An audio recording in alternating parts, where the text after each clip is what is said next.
Hello, everybody. I'm Evan Kamiko, and this is the season finale of the Toss Up. Each week, join myself and an expert-line panel dissect the latest sports news from some of the nation's most elite college programs here in Bloomington to the biggest stadiums and stages around the world. Stick around because we have a great show coming up on the Toss Up.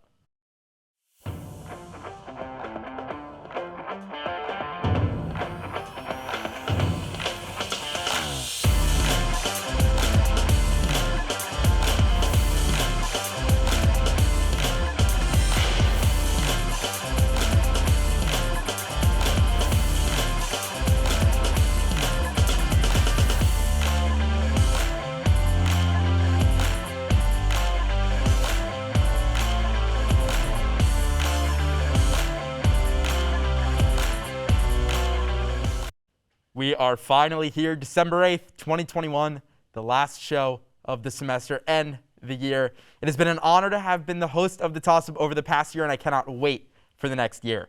With that being said, today's show dives into all the current issues with the MLB and the lockout. Coming up later in the show, our Brianna Baylog joins us to talk about where IU alum Kyle Schwarber could land. Then we are making our free agent predictions to wrap up the episode and unfortunately wrap up the season. But we have a great show for you as Josh Bodie, Austin Platt, and Mason Williams are here in studio to break all of it down. Austin, Josh, Mason, welcome to the season finale of the Toss-Up. Thanks for having us. Thank you. Let's do this. All right, Josh, I want to start with you. What have been your, what do you think about the lockout so far? What have been your takeaways? Well, it kind of sucks. We can't talk about baseball, and everyone's going to be yelling at each other for the next couple of months, so that's a bummer. But one positive, we had a real free agency this year, kind of like the NBA. Everyone actually signed quickly. Well, half the players signed quickly, and it was a lot of fun. We're getting notifications like, whoa, Corey Seager went where? Marcus Semien, he went to the Rangers too. It was a lot of fun, but it's a bummer because now we have to talk about the lockout. And my favorite, Marcus Stroman of the Cubs. But we'll get into all of that. Austin, what about you? What are your thoughts on the lockout? Yeah, it kind of hits you pretty fast. You enjoyed this postseason, of course, last year, kind of just being a COVID season, 60 games and an odd postseason. Great having a normal one this season with fans back in the stands. And then it kind of just hits you that we're locked out and we're kind of going back with the labor talks like it was when COVID first hit during spring training of March of 2020. But it's here, and it could be a real, could be pretty bad. We could be in the slog for a while. And we'll get to the time, and you're jumping a little ahead of the gun. Mason, what about you? I know you're a big baseball guy, so it's got to be a bummer. Yeah, I know. Austin kind of brought it up. It was, you're kind of just rolling along, watching the season, checking out who's beating who, and then all of a sudden it's like, whoa. Like, you kind of remember all of a sudden, outside of this pandemic, outside of the great baseball we got to watch all season long, it's like this lockout has been looming for a while, and it's here, and now we can't do anything about it, and it sucks. It's like the last 40 years of baseball history just got erased just on December 1st. So it's like, it sucks. And not only that, but every single player on all of their social medias are all blank. And, all blank faces, all blank names. And if you ask anyone who works in MLB, it's really sad right now because they can't do anything. Austin, when do you think the lockout's going to come to an end? I am not very optimistic about this at all. If we go back to what happened during COVID, of course, March hit, it kind of came out of nowhere, and they got a season in late July, and they figured it out kind of on July 1st. I get it, the KBO was a much different situation, but they got a season like in the middle of May. It was a disaster. Both teams hate each other. I'm worried that this could last past February, and we could miss some games. I don't think we're going to see a full 162. Stinks to say in 2022, but I'm not optimistic. Both sides despise one another. So, Josh, do you see it going at least into half of spring training or even half of the season as well? I'm optimistic that it ends before spring training. I think it's going to end somewhere around the beginning of February. It might push back pitchers and catchers reporting for a week or two, but I'm optimistic that almost all, at least, of spring training will get played, and a full 162 will still happen. I think the sides are going to work with each other enough because, well, if they don't play a full 162, the owners won't want to pay the players the full 162, and that's another problem that could set back the lockout. So I think they will get it done. Mason? It gets finicky because this is the kind of stuff, this is the reason why the owners want the lockout. They want to expedite the CBA. They want to expedite all of this negotiation, this labor processes. But the players obviously are going to fight for what they've deserved and what they feel is correct. So I would like to remain optimistic. I do think at some point, the sides are going to have to come to a compromise. Nobody always gets what they want in these negotiations. So I'd like to say like right around mid-February area, kind of like how in baseball's past, like that's when free agents that haven't signed, that's when they'll sign. So it's kind of like the last action period, but it could spill over. Mm-hmm. And you have these two sides of players fighting for what they believe is right. The owners wanting more money and to lose less of that comes out of their pocket. Who do you see at fault here? Who is the main group in fault? Is it the players or is it the owners? I mean, it's obviously the owners. They have all the money in the world, and they're, like I said, they're the reason why they don't want to give up any more of that money than they feel that they have to. Although it's kind of, everyone's kind of come to terms with it. These guys deserve more for the work that they're doing, and they're the reason why these guys make all the money in the first place. So personally, I think it's all on the owners. Austin? Yeah, this is millionaires and billionaires fighting over money. It is, no one's in the right here, I think, because both sides are technically wrong during a lockout, and it's going to go on, we think. But it's obviously the owners. They're trying to manipulate the system. They purposely did this in 2020 to pay less for the players, less money out of the pockets, as you said, Evan. It's obviously the owners, but both sides are going to have to figure out a compromise one way or another. Josh, anything to add to that? I think it's clearly the owners. The two main gripes that the players have, it seems like, are service time and the mid-tier free agents getting short contracts with low average annual value. And those both makes sense. Like, those are problems that need to be addressed. So I'm going to side with the players and think it's the owners' fault. Mm-hmm. So, obviously there was clean slate on the owners, but you have issues beyond the lockout, and, the lockout's a big part of it, but you've had issues throughout the season this year. You've had, whether it's, minor league players, finally being able to get housing. You've had the Mariners with issues, Trevor Bauer. How have the MLB's issues like that transcended the game? How have they changed the game to where we are today in the lockout? Josh, we'll start with you on this one. Well, we were talking before the show about some of the issues, and I remembered that foreign substances were a thing. So they need to address the baseball. They need to make it easier to grip so that players or pitchers can actually throw the baseball without having to use external substances, and so that injuries like Tyler Glasnow's torn UCL, Tommy John surgery don't happen. And then I just hope that the issues are solved and that baseball becomes a better place. The Mariners executive whole problem should never happen. And hopefully the service time isn't toyed with anymore, and all the other issues. I hope that they're all solved. Mm-hmm.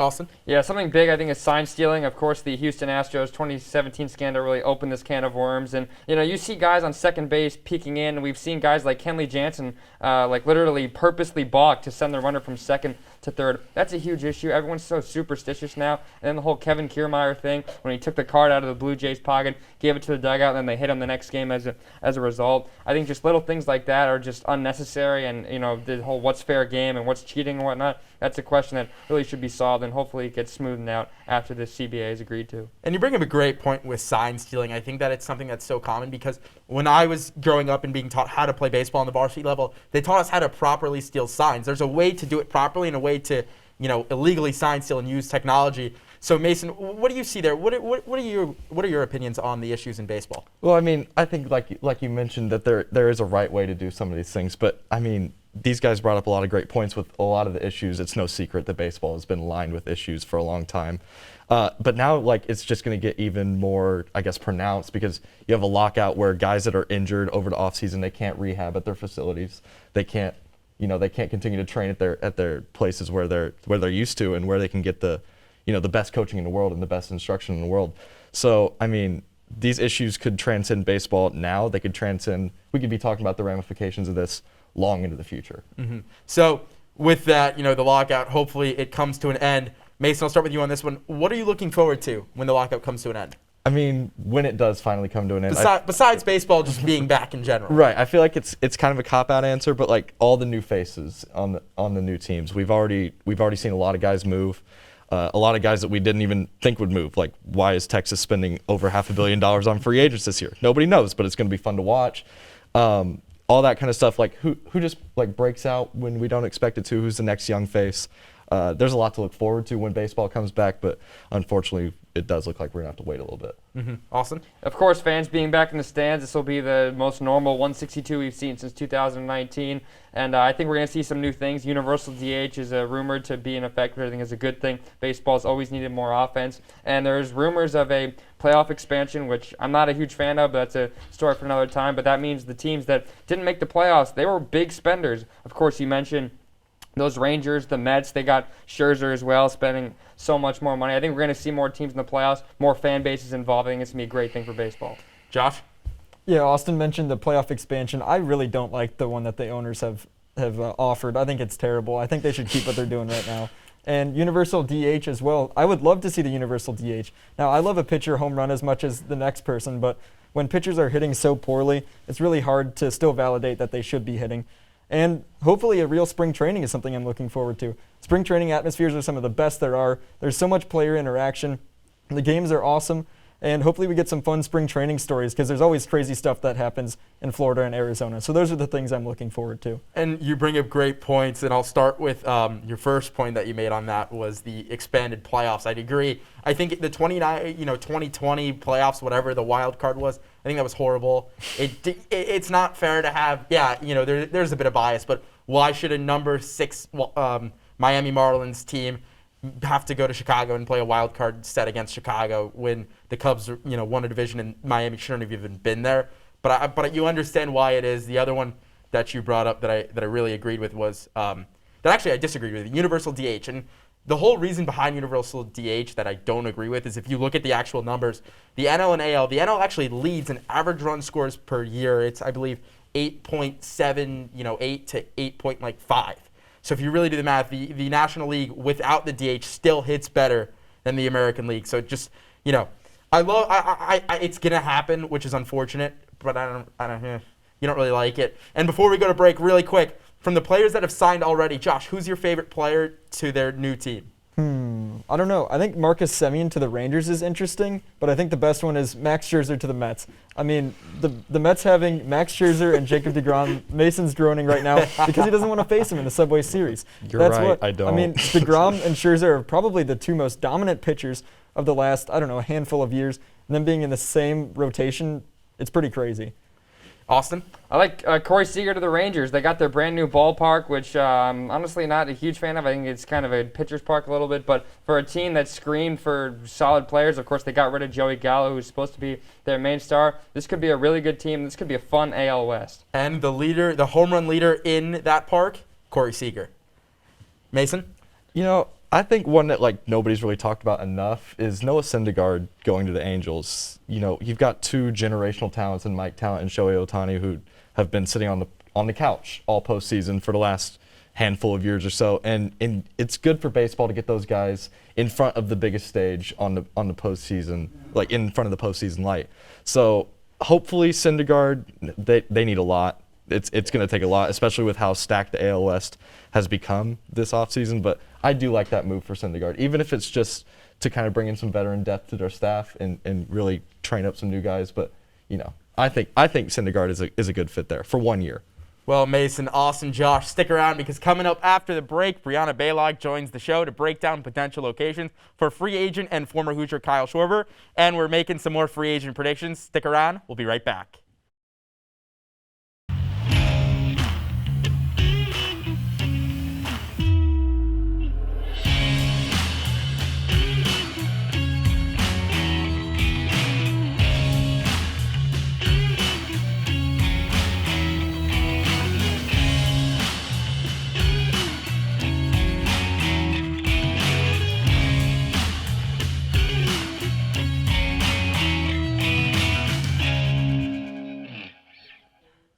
Welcome back. Joining us in studio to give more on where former Hoosier Kyle Schwarber could sign is our very own Brianna Baylog. Brianna, over to you. Thanks, Evan. IU alum and former Chicago Cub Kyle Schwarber is a free agent for the second straight offseason. Schwarber was the Cubs' first-round pick, 4th overall in the 2014 draft, and helped lead the team to a World Series title in 2016.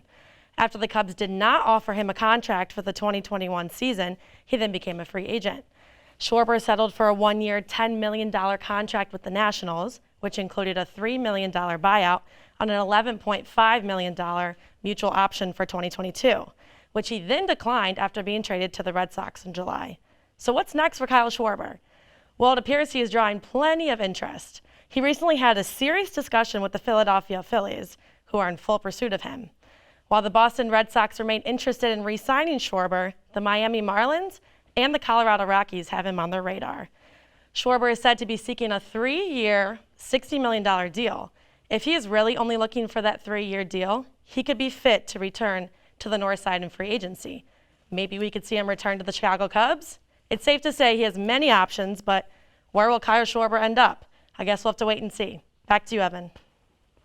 Thanks, Brianna. I'm not sure if I like that Kyle Schwarber to the Cubs again because it didn't really work out last time, and we have Clint Frazier now. Excuse me, the Cubs have Clint Frazier. But anyway, now it's time to make final free agent predictions in the last segment of the semester. Are you guys ready? Yes. All right. Josh, we'll start with you on this one. Carlos Correa, where's he going and why? Well, I just saw that he was offered like 5 years, over $30 million average annual value for the Astros.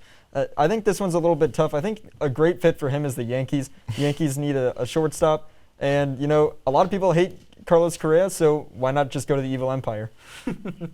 Mason, you're a fan of this evil empire that Josh brings up. What do you think? That's not even a point I had thought about yet, but I mean, it does fit. You know, I could go off on a rant about how the Yankees have not done anything else this offseason, but I'll hold myself. I think Correa is just going to re-sign with the Astros. I think purely for the fact that so many fan bases are against it. So many teams could vie for his services, but I mean, he's made a home in Houston, so I'm going to stick with Houston. Austin? I could see Houston. I could also see the Yankees because I think what Brian Cashman thinks is that this lockout's going to go on for a while, and then Correa's going to have to take a pay cut. I think he eventually will go to the Yankees because he'll slot to third once Volpe or Peraza comes up. I'll give you another team, actually. I think the Detroit Tigers. This is a team that spent a bunch of money as well. A.J. Hinch, of course, the former manager. He's really trying to build up. This is a team with not a lot of offense. They have really good young arms. Look out for Detroit to spend more money this offseason and become a contender in what is a very weak AL Central. I'm sorry, White Sox fans. That could be a fun double play tandem too. So true. And I would have thought that he would have gone there before Javi Baez signed. Now, do I think the Tigers will, still pursue him? I don't think they are anymore. I think that Correa will probably end up back on, as much as it pains me to say, the Astros. Because I'd love for him to come to Chicago. Play with the Cubs. We need a good. The Cubs need a good infielder as well. Because who knows how long Frank Schwindel and Patrick Wisdom are going to last, but the Schwindy Stiddy, yeah. All right, next player, former Cub, Kris Bryant, or I guess former Giant as well. Austin, we'll start with you. Where do you think KB is going?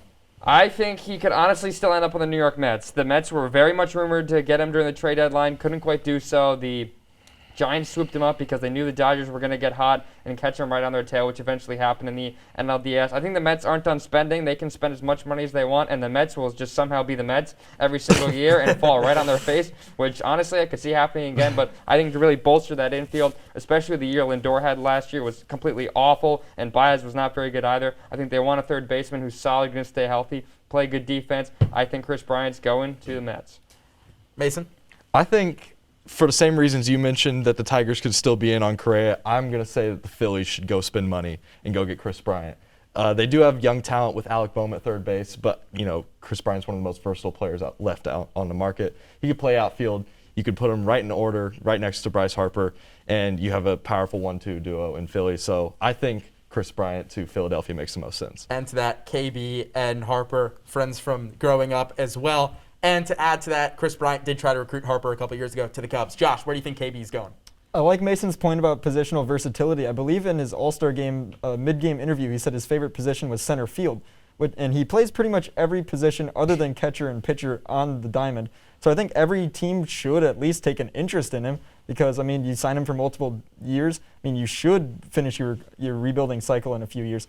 I think a team that would be really interesting, though, is the Mariners. I saw that pretty much every team or a lot of teams are in on him at least, but the Mariners could be a lot of fun. They were America's team last year as they were making their late push to the postseason, didn't work out. But I think that would be an interesting fit for him. And believe Ted Lasso quote, love that from the Mariners as well. I actually had KB. I think he could be a really good fit in Seattle as well. They need a good, real star. They lost the older Seager, Kyle Seager, to free agency as well. So KB could slot in really well there and be, the face of Seattle baseball for the next 10 years. All right, next up, Trevor Story from Colorado. Austin, where do you think he's going and why? I think he's going to Philadelphia. For some reason, Colorado's still a name that's in my head. I wouldn't be surprised if he re-signs there, but I feel bad for him in Colorado, so I'll move him to Philadelphia. This is a team that screams they need to make the playoffs as well. This has been one of the more disappointing teams, I think, in an NL East that's been relatively weak the last few years. I mean, the Braves didn't even win 90 games in the regular season, and look what happened to them. They won it all. Same with the Nationals in 2019. But I think with Bryce Harper recently winning MVP, they have solid pitching 1-2 with Nola and Wheeler. I think they need a solid shortstop. They have a pretty good infield elsewhere. I think Story goes to the Phillies, and the Phillies could be, once again, a contender with Joe Girardi and at the helm of that team. Josh? Trevor Story's an interesting one because you got some of the other middle infielders already signing. You got Baez, Semien, and Seager, and Carlos Correa is the biggest one that's still on the market. So I think the team that loses out on Correa that really wanted him is going to make a strong push for Seager, and that could definitely be the Astros, could be the Tigers. I think him up the middle with Altuve and hitting the ball into the Crawford boxes could be cool. Mason? I think this is where the Yankees spend the money, finally. Kind of along what you just mentioned, where like Correa is going to probably take a lot of money unless he takes a pay cut because of the CBA. He's gonna demand a lot of money. He's the biggest fish left in the pond. So I think Story, he's been kind of rumored with the Yankees in the past. There were rumors at the deadline. It's kind of been swirling, for a couple of years now. Does he want to link up with DJ LeMahieu again like he did in Colorado? Who knows how that could work out, but the Yankees do need a shortstop. I think he could bring balance to their lineup, and I hope, just please not Andrelton Simmons, but I think Story could be the next Yankee shortstop. Mm-hmm. And we'll go on another former Cub, Anthony Rizzo. He's been an interesting one because he's been in New York, and you haven't heard a lot of him, but he's still Gold Glove caliber, great offensively. Josh, where do you see Anthony Rizzo going? I think wherever Anthony Rizzo signs, the fans are going to love him. Chicago loved him. From what I saw, it looked like the Yankees fans loved him. I think he's probably going to re-sign with the Yankees, but I'd actually love to see him go back to the north side. The fans would love it. He clearly loved the city of Chicago, it looked like at least. I think it would be really cool to see him in the Cubs pinstripes, but at the end of the day, I think he's going to sign with the Yankees pinstripes. Austin? I would love to see that as a Yankees fan, and I think he's a bit old and maybe would be too much money, but I think he's going to the Red Sox. The Red Sox seemed like were the team that's going to pick him up the trade deadline. That instead was Kyle Schwarber. We'll get to him later, but with him and the pesky pull out there in right field, you can hit the ball 200 feet and it's still a home run for some reason. With that swing of his, he plays great first base along with some really good infielders that Boston has. So I think he's going to Boston. And that was the organization that drafted him when he first went into the league. Mason, where do you think Rizzo's going? I think one aspect that we do forget about free agency is that there's also a trade market in the offseason. So I do think that Rizzo could re-sign with the Yankees. That's the most logical option. But I would also like to see the Yankees maybe go after a Matt Olson, stay younger on the trade market. So for the sake of not saying the Yankees twice in a row, I really like the Boston fit. Because I also thought Rizzo was going to be a Red Sox at the deadline. So I feel like they could maybe try and sign him just to spite the Yankees, just to ignite the rivalry again. So I think Rizzo could be a Red Sox as well. I'll go with the Cubs. Bias. Obviously, you'd love to see him back in the north side. There's nothing better than watching Anthony Rizzo at Wrigley Field, and it's always special when he comes back. So I'll say that he goes back to Chicago and is a Cub one more time. Here we go. Kenley Jansen, Dodgers closer. Where's he going, Mason? I think he's going to the Mets. Their bullpen has, their woes have been pronounced for years now, and I think they could use some championship caliber pitching out of the bullpen. Somebody not named Edwin Diaz that they can go to and count on, and maybe not have to sweat out a game in the 8th or 9th inning. So I think Kenley Jansen makes the most sense for the Mets. Josh? I think the Mets is a solid place for him, but like Carlos Correa, I forgot to say, Kenley Jansen, you can't really picture him in any other jersey than the Dodgers. I think he stays in LA. They're going to pay him. He's been their closer for years, pretty much ever since their championship window opened. Why not keep him until their championship window closes? Austin. Yeah, it's tough to see him not going back to the Dodgers because they lost both Scherzer and Seager, and they need to keep up with the rest of the NL West. But I'll change it up. I'll say he's going north of the border. The Toronto Blue Jays, they're a really fun team. As a Yankees fan, I'm terrified of them because they're such a good young team. They need a bullpen help. Of course, they got Ken Giles, and he's been injured, and they've had some young guys step in that role. But I think Kenley Jansen, I know there's the tax issue with being in Canada, and they really haven't had a home the last few years. They've been playing basically everywhere. But I think he goes to Toronto and really locks down that bullpen and makes the Blue Jays a really good contender in the AL East. Can you imagine in the postseason having to face Scherzer or DeGrom and then going to Jansen? Good luck. That'd definitely be that'd be a little scary for any hitter in the NL. But name I'll throw in because we're talking about the NL. Freddie Freeman hasn't been re-signed by the Braves yet. Still a free agent. Josh, where do you think he's going? Well, I just said that I couldn't picture Kenley Jansen or Carlos Correa in any other uniform, but the guy above those guys in this free agent class is definitely Freddie Freeman. I think there's no way he signs anywhere other than Atlanta. The Braves front office should give him a check, say write how many years you want, write how much money you want. I want to see Ronald Acuna Jr. win a World Series with the Braves, and I'm sure Freddie Freeman wants to win another one in Atlanta too. Give him the check. Austin? Yeah, absolutely. I don't think there's another way you could go about this. I think he's going to be a guy who's going to take a pay cut, and I think it's going to kind of be like what happened with LeMahieu last year with the Yankees, how everyone thought he'd come back, and then kind of there was nothing, and there was a pause, and everyone thought, oh, he might be going somewhere else. He's going to take a pay cut in the end. I think he's going back to Atlanta. That city absolutely adores him. He's like a god out there, and he just delivered them their first World Series in a while. Do you disagree with that, or should They we move might on? as well just build a statue now in Atlanta. I mean, I can't think of Atlanta baseball without thinking of Freddie Freeman. So I think everybody was super happy for him to finally win it this year. It doesn't make sense for him to go anywhere else. I can't picture it. Yeah, I'll agree with that too. The last name we'll throw out, former Hoosier, Brianna already mentioned him. It's Kyle Schwarber. Austin, we'll start with you on this. Where's Schwarber going? I think Kyle Schwarber, I'm going to say that kind of go out on a limb. I say he could be a guy that could be a free agent like halfway through the season. We saw this with Yasiel Puig. We saw this with Craig Kimbrell a few years ago before he signed with the Cubs. He's at first base in an interesting position. I'm not sure he has a home. I mean, Schwarber was a guy who was rumored to go to the Yankees, and Rizzo was supposed to go to the Red Sox on the trade deadline. They kind of did the flip-flop. I don't think the Yankees are going to go after him now. He could be a guy who could go to the Braves, I think, if they don't re-sign Freeman. But as we just mentioned, no one sees that happening. I think he's going to be a free agent, and he's not going to sign before the first game is played. And Schwarber could play left field too, so the Braves actually could be a really good destination for him as well. Josh, where do you think Schwarber's going? He's someone that I've been surprised. He hasn't really played a whole lot of designated hitter. He played a lot of first base. In Boston, yeah, they have J.D. Martinez. But even in 2020, the Cubs neglected to play him at designated hitter with the universal DH. If universal DH is a thing, I think all 30 teams should be in on him. He's a tremendous hitter, and just stick him at designated hitter if you're worried about his fielding. I've wanted the White Sox to go after him for a long time, but they never did put him at designated hitter. I think he goes back to the Red Sox. He was kind of a cult hero there, the Kyle from Waltham thing, pretending like he was from the suburbs. That was hilarious, and Boston loves him. Bring him back to Boston. Mason? I think Josh brings up a great point with the universal DH. If a universal DH is instated sooner rather than later, you're going to see a market for guys that has never been seen before. And I think it's a reason why guys like Nelson Cruz and Kyle Schwarber sit here unsigned when these guys mash the baseball, but really only 15 teams can kind of consider them to be an everyday player.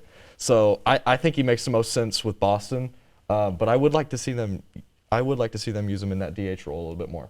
And two potential fun teams where he could go. The Angels could be someone good, reunite with Joe Madden. And the Mariners, fun young team, they could use him in the outfield as well. But Josh, Austin, Mason, thank you for coming on the season finale. And that's going to do it for the show this week and for the show this semester. Be sure to continue the discussion and follow us on Instagram at IUSTV Sports and on Twitter at IUSTV Sports. We're always looking for ways to improve the show, so feel free to give any suggestions and ask any questions you might have via social media. None of this would be possible without our fearless leader, Jackson Kinney, who will be graduating and leaving IUSTV. Jackson, I cannot thank you enough for this opportunity and for everything you've taught me. I'm so grateful for our friendship and all that you have done. And to Will Trubshaw, another senior and producer of the show, a huge thank you for helping the Toss Up and taking it to new heights this semester. With that, there's one thing left to do, so toss it up, find out if we'll catch it, and we'll see you next year in 2022.